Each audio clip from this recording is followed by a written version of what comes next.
the vast desert of rubble and crumbling columns, he sees a flower, a single flower.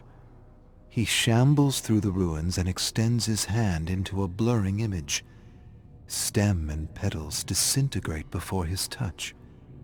An illusion. He looks up, and there, another flower. He rushes toward it as the ground beneath his feet shatters. Endlessly he falls through the remnants of lost and forgotten realms. He wants it to stop. He can't take the rush of hot air and the feeling of his organs rising into his mouth. He hits the ground. Ribs jut out of his chest. Jagged bones rip through his fetid skin. Where am I? What is this place? He's in a half-remembered laboratory. He sees an emblem, the company. He remembers the wars, the opium wars. He remembers the prisoners and the experiments and his endless search for doorways into other realms. He found them, just not the way he thought he would.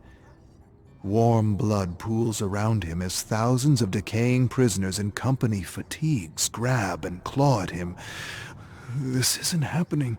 It can't be happening. You're dead. You're all dead. He closes his eyes. A collective roar, and the prisoners lift him over their heads and toss his broken body into a lightless dungeon. Dark, cold, lonely. He shivers and begs. One more flower. I'll do anything. Just give me one more flower.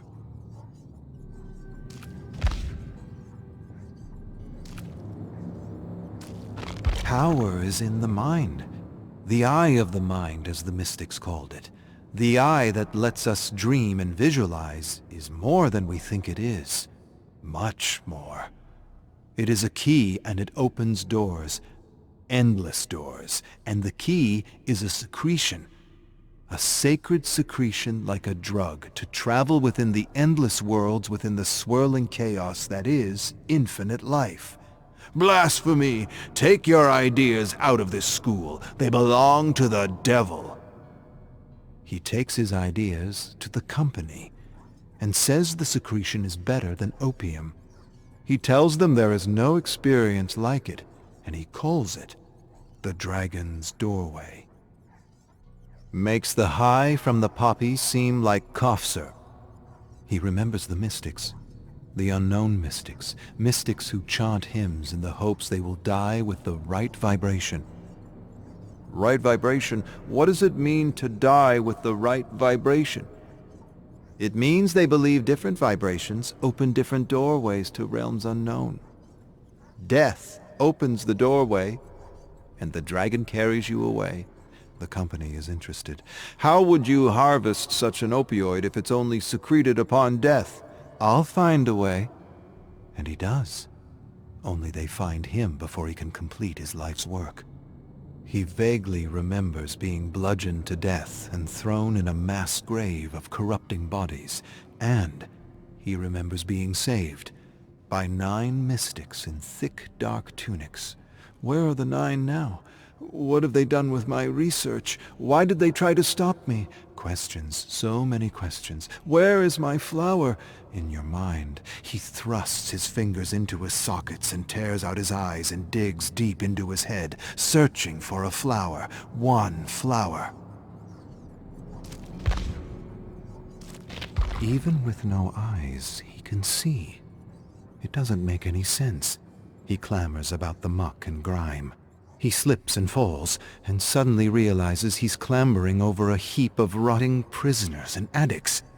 He pushes through as the groveling men and women beg for more opioids, for tea, for syrup, for opium-laced candies. They make ridiculous promises. Take my house, my money, my children, take everything. Give me more, just a little more.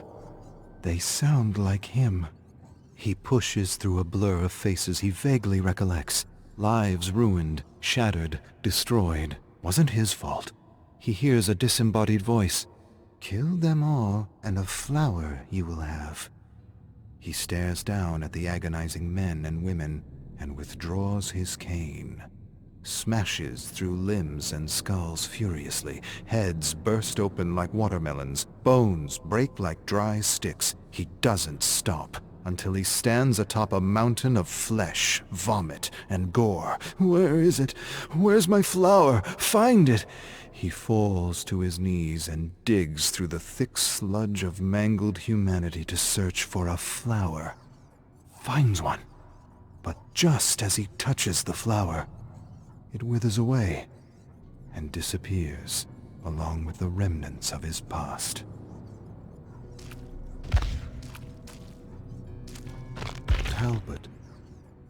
My name is Talbot. He remembers his name as he stares at 9 hooded figures approaching him. He stumbles over a crumbling pillar with strange symbols written in a language he half remembers. He remembers the school, the secret school, and the mystics and the arcane knowledge they were protecting. He was getting too close, and he wasn't ready. Humanity wasn't ready. Knowledge without wisdom leads to self-destruction.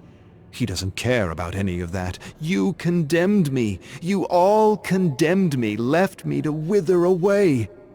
A hooded figure approaches him. You condemned yourself, Talbot. You condemned yourself. The 9 hooded figures disappear as a massive dragon bursts through the ground and peers down at him with dead black eyes. The hideousness of its face transcends anything he's ever read about, seen, or imagined. An ancient evil quickened with dark life. Talbot trembles in a fog of madness that envelops him. The ancient beast lashes out at him, snatches him in its talons, and swallows him whole. Mingled saliva and acid rips through his tunic and burns his skin to the bone.